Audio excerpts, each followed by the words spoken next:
Mesdames, Messieurs, bienvenue sur notre plateau pour suivre la page sport. Au sommaire de cette page, donc, du foot avec l'Assemblée générale du Sporting Club Cartésien, l'organisation des tournois est toujours au foot et nous parlerons ensuite du tournoi de tennis organisé par le Tennis Club Cartésien. Nous vous donnerons quelques échos des clubs et vous aurez aussi quelques images. Mesdames, Messieurs, bonjour. En préambule, je peux vous l'annoncer que ce dimanche 4 juillet à 15h, donc à Saint-Souplé, il y aurait un match de foot, donc Toyota contre Saint-Souplé. Et cerise sur le gâteau, il y aura aussi de l'exposition Toyota. Donc si vous voulez aller vous amuser à Saint-Souplé, ce sera ce dimanche 4 juillet. Passons donc à l'Assemblée générale du Sporting Club Cartésien. Vendredi 25 juin 2021, le Sporting tenait son Assemblée générale post-Covid. Le président a ouvert la séance en demandant une minute de silence afin d'avoir une pensée pour tous ceux qui ont perdu la vie à cause de la pandémie et tout particulièrement le nom de M. Vander fut évoqué eu égard aux multiples services qu'il a rendus au club. Furent égrenés alors les bilans sportifs, avec notamment la perte de quelques licenciés, surtout pour l'école de foot, et encore des résultats très anecdotiques. Tout ceci suivi du bilan moral, financier et quelques perspectives pour la saison prochaine qui verra un certain renouvellement dans le staff du comité directeur, mais aussi dans les rangs des éducateurs. Ce renouvellement nous a rappelé justement le départ d'un grand serviteur du Sporting en la personne de Ludovic Legrand, connu sous le pseudonyme de Ludo. Après avoir renouvelé une partie du comité directeur, l'Assemblée fut déclarée terminée. Au Palais des Sports, pour cette Assemblée générale, Claude Delcourt et André Biangou. C'est une Assemblée générale, André, comme tu vois, comme l'année dernière, malheureusement, où l'effectif est forcément restreint. Donc au club, nous sommes 180 licenciés. Là, la salle est limitée à 30. On respecte forcément le nombre d'accès.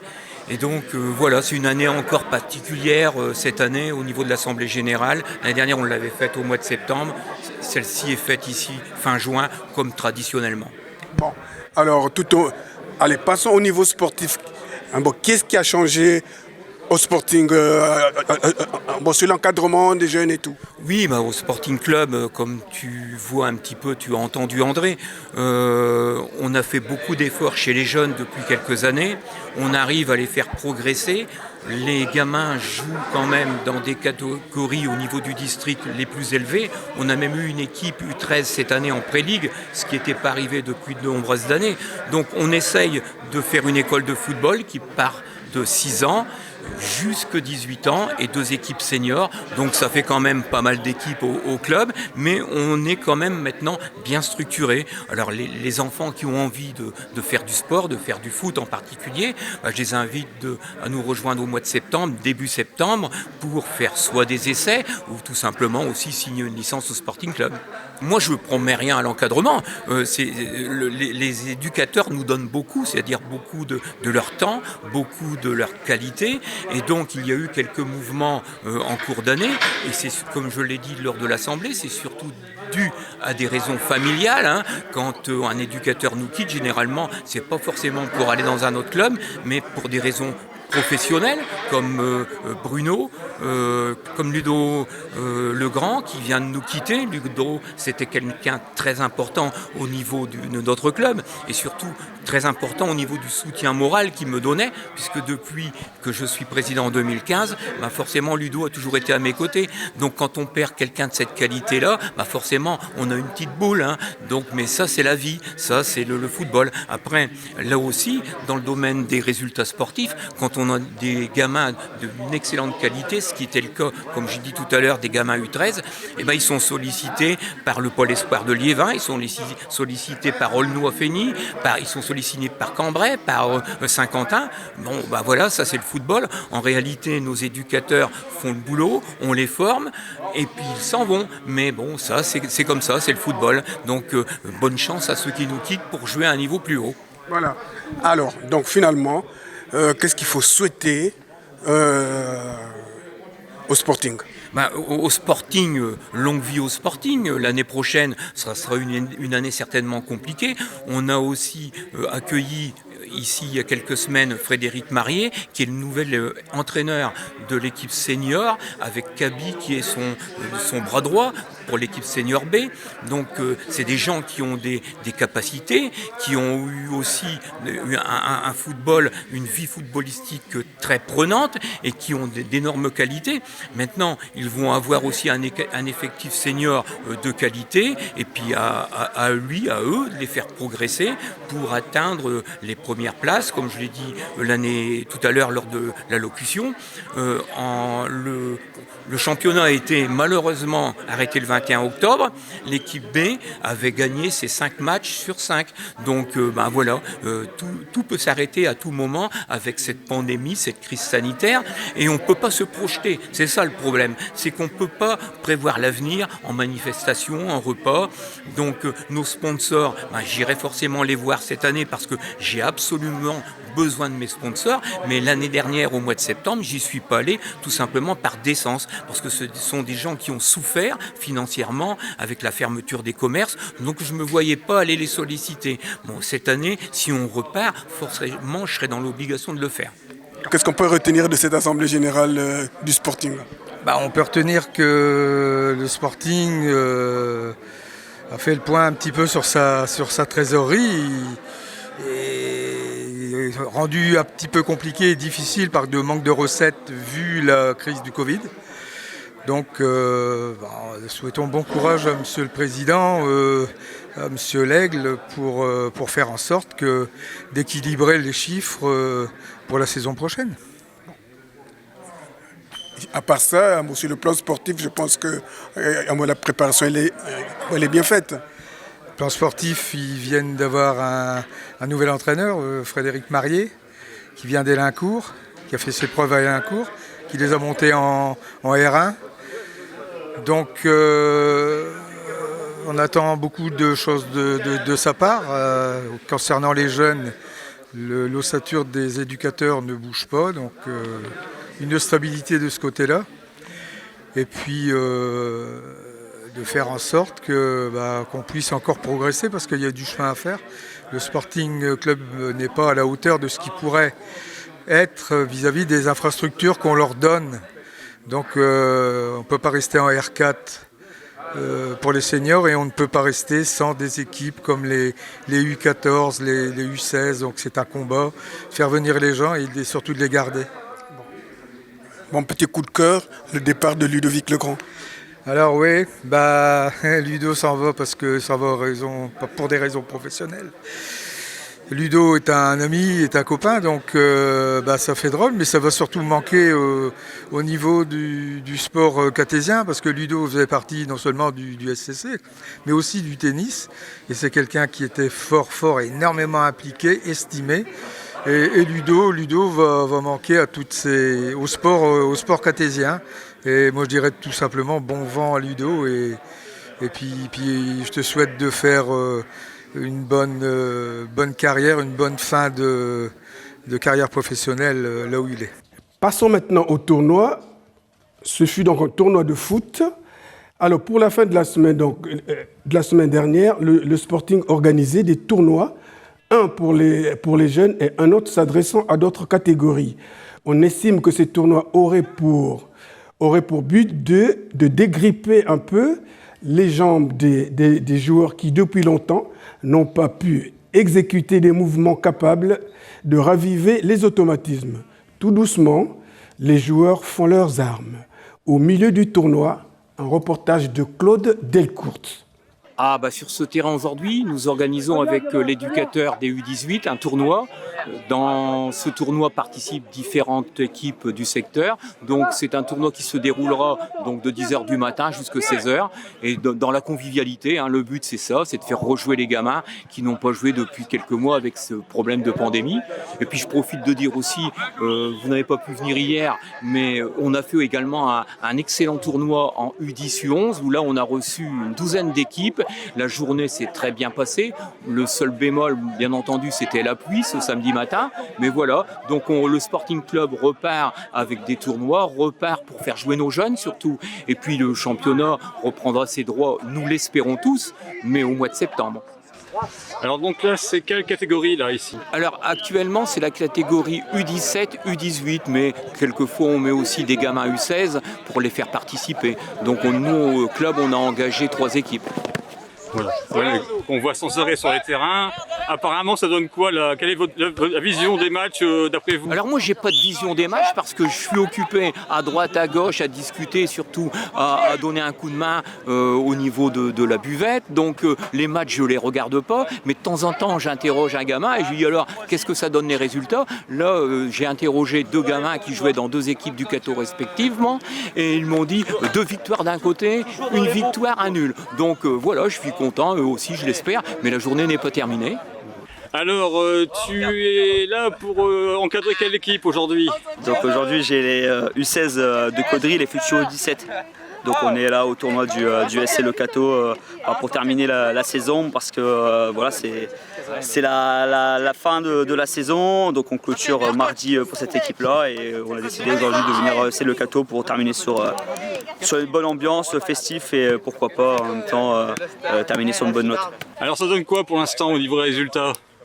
Pour l'instant, on attend les résultats des adversaires, ça se passe bien. On a 2 équipes aussi aujourd'hui au tournoi. Pour la première équipe, on est sur une défaite, une victoire, et sur la seconde, on est sur un nul et une défaite, mais tout est encore jouable pour l'instant. Alors moi, je m'appelle Noah Lutic, je joue à l'ES Caudry. Je suis poste milieu défensif et avec Corentin, on est les 2 capitaines. Alors moi je m'appelle Corentin De Carvalho, c'est pareil, capitaine de l'équipe et je joue défenseur central gauche. Alors comment ça se passe pour l'instant cette matinée ici? Plutôt bien, on a eu quelques petits pépins, mais sinon dans l'ensemble dans le jeu on joue bien. Et après on a eu quelques soucis en dehors de ça, mais sinon... Ouais, pareil. Sinon, ouais. Alors est-ce que ça fait du bien de retrouver les terrains? Ouais, ça fait du bien parce qu'on a eu une trêve pendant longtemps, enfin avec le Covid et tout, du coup ouais, ça fait du bien de retrouver les terrains, jouer contre des équipes nouvelles et puis voilà. Ça nous permet aussi d'évacuer la pression, ça nous fait du bien de jouer, ça c'est ce qu'on veut faire donc c'est plus important pour nous. Alors bonjour, pouvez-vous vous présenter aux Catésiens? Oui bonjour, alors je suis Fabien Bellimont, je suis éducateur des futurs U16 pour la saison prochaine. Donc voilà, on est présent au tournoi du 18. Alors quel bilan tiré pour l'instant en ce midi? Alors un bilan pour nous avec des U16 avec 3 U15 en plus et des ex-U14 qui viennent jouer, comme des gamins qui ont 14-15 ans qui viennent, comme des gamins qui ont 17-18 ans. On a perdu 2-1 contre Caudry, contre une très belle équipe de Caudry, et on fait un match nul contre Fontaine-au-Bois. Mais ça se passe très bien, on voit du jeu, il fait bon. Voilà. Quels sont vos espoirs pour la fin de journée? Pour la fin de journée, que tout se passe bien, qu'il n'y ait pas de blessures surtout, avant de partir après pour les vacances. Et voilà, que tout se passe bien. Nous allons vous donner un tout petit peu maintenant les échos des clubs. Au tennis de table, donc, les entraînements ne peuvent continuer, ils reprendront certainement début octobre. Par contre, le club reçoit la réunion du district de l'Escaut. Alors, passons. Au club de pétanque, on mise sur la proximité, mais surtout sur la convivialité. Ainsi, dimanche dernier, le club a organisé un tournoi interne qui s'est terminé par des grillades. Passons au tennis. Le tournoi de tennis organisé par le Tennis Club Cartésien a pris fin ce dimanche 27 juin 2021. Le palmarès 2021 est assez élogieux. En simple dame, consolante, on note finaliste Ennio Delphine de Le Cateau, vainqueur Falmata Yasmina de Le Cateau, Fin de tableau 4e série. Finaliste Dupont-Clémentine du tennis club de Le Quesnoy. Vainqueur Dereth Alex, tennis club de Givet. 3e série. Finaliste Le Grand Céline de Le Cateau. Vainqueur Le Temple Fanny de Caudry. Simple messieurs plus de 45 ans. Finaliste Châtelain Rodolphe d'Avesnes-les-Aubert. Vainqueur Robache Emmanuel de Le Cateau. Simple messieurs consolante. Finaliste Lecuyer Alban de Le Cateau. Vainqueur Bécard Jean de Le Quesnoy. Fin de tableau 4e série. Finaliste Le Grand Ludovic de Le Cateau. Vainqueur Bratton Thomas de Cambrai. Fin de série 3e série. Hiera Osalvado de Bavé. Vainqueur Delattre Michael de Le Cateau.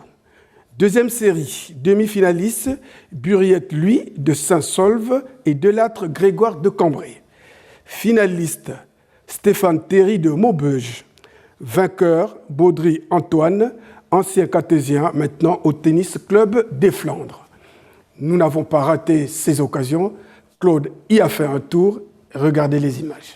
Un tournoi vient de se terminer, alors est-ce qu'on peut revenir sur les grands moments de ce tournoi? Oui, effectivement. Alors les grands moments de ce tournoi, ça ont été quand même un nombre d'inscrits quasi équivalent à l'an dernier.